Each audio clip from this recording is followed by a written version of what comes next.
ಇವತ್ತು ರಾಜ್ಯ ರಾಜಕೀಯದಲ್ಲಿ ಸಂಚಲನ ಸೃಷ್ಟಿ ಮಾಡುವಂತ ತೀರ್ಪನ್ನ ಸುಪ್ರೀಂ ಕೋರ್ಟ್ ಕೂಡ ಕೊಟ್ಟಿದೆ. ಪ್ರಮುಖವಾಗಿ ಸಿದ್ದರಾಮಯ್ಯನವರಿಗೆ ಮತ್ತು ಸಿದ್ದರಾಮಯ್ಯನವರ ಕುಟುಂಬಕ್ಕೆ ಬಿಗ್ ರಿಲೀಫ್ ಸಿಕ್ಕಿದೆ.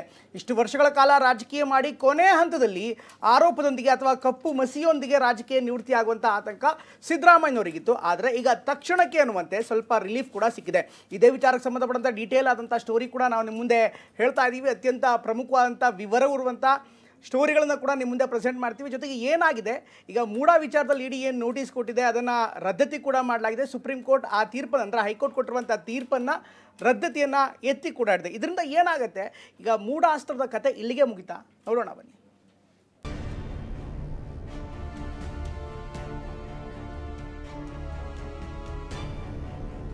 PMLA ಆ್ಯಕ್ಟ್ ಬರೋದಿಲ್ಲ ಅಂತ ಹೇಳುವಂಥದ್ದನ್ನು ಉಲ್ಲೇಖ ಮಾಡಿ ಇದು ನ್ಯಾಯಕ್ಕೆ ಸಿಕ್ಕಂತಹ ಜಯ, ಸಂವಿಧಾನಕ್ಕೆ ಸಿಕ್ಕಂತಹ ಜಯ. ಮಾನ್ಯ ಸರ್ವೋಚ್ಚ ನ್ಯಾಯಾಲಯ ಇಡೀ ಪ್ರಕರಣವನ್ನೇ ರದ್ದುಪಡಿಸಿಲ್ಲ.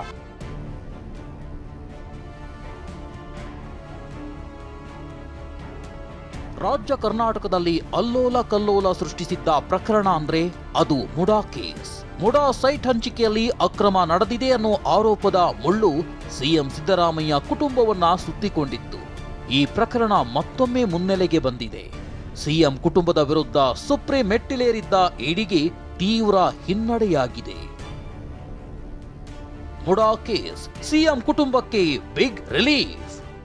ವಿಷಯ ಏನಂದ್ರೆ ಮುಡಾ ಪ್ರಕರಣ ಸಂಬಂಧ ಇಡಿ ಅಧಿಕಾರಿಗಳು ಸಿಎಂ ಪತ್ನಿ ಪಾರ್ವತಿ ಹಾಗೂ ಸಚಿವ ಭೈರತಿ ಸುರೇಶ್ಗೆ ಸಮನ್ಸ್ ಕೊಟ್ಟಿದ್ರು. ಇದನ್ನ ಪ್ರಶ್ನಿಸಿದ್ದ ಸಿಎಂ ಪತ್ನಿ ಪಾರ್ವತಿ ಹಾಗೂ ಸಚಿವ ಭೈರತಿ ಸುರೇಶ್ ಹೈಕೋರ್ಟ್ ಮೆಟ್ಟಿಲೇರಿದ್ರು. ಈ ಸಮನ್ಸ್ ಅನ್ನು ಕರ್ನಾಟಕ ಹೈಕೋರ್ಟ್ ರದ್ದುಪಡಿಸಿತ್ತು. ಇದನ್ನ ಪ್ರಶ್ನಿಸಿ ಇಡಿ ಸುಪ್ರೀಂ ಕೋರ್ಟ್ಗೆ ಮೇಲ್ಮನವಿ ಸಲ್ಲಿಸಿತ್ತು.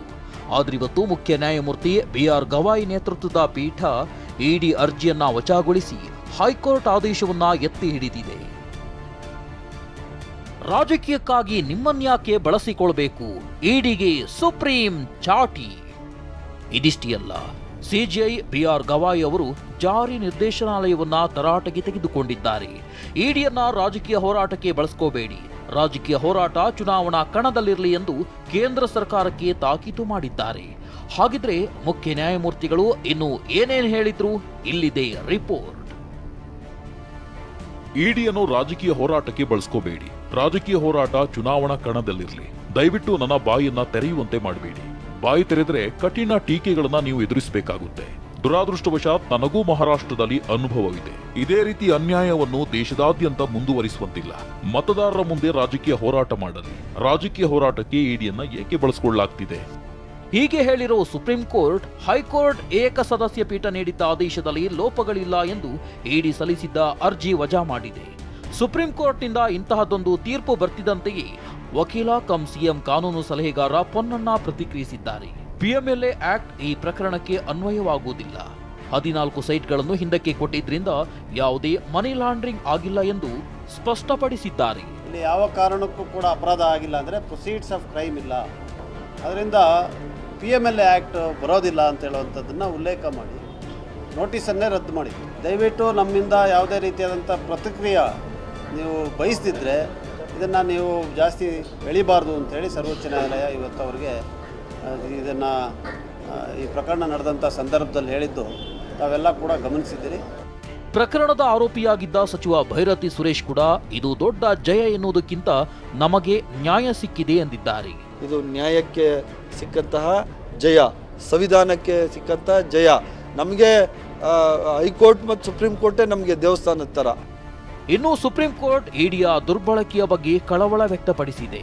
ಈ ಬಗ್ಗೆ ಟ್ವೀಟ್ ಮಾಡಿರುವ ಸಿಎಂ ಸಿದ್ದರಾಮಯ್ಯ ಪ್ರಧಾನಿ ಮೋದಿ ಹಾಗೂ ಅಮಿತ್ ಶಾ ಅವರಿಗೆ ಪಾಪ ತೊಳೆದುಕೊಳ್ಳುವಂತೆ ಆಗ್ರಹಿಸಿದ್ದಾರೆ.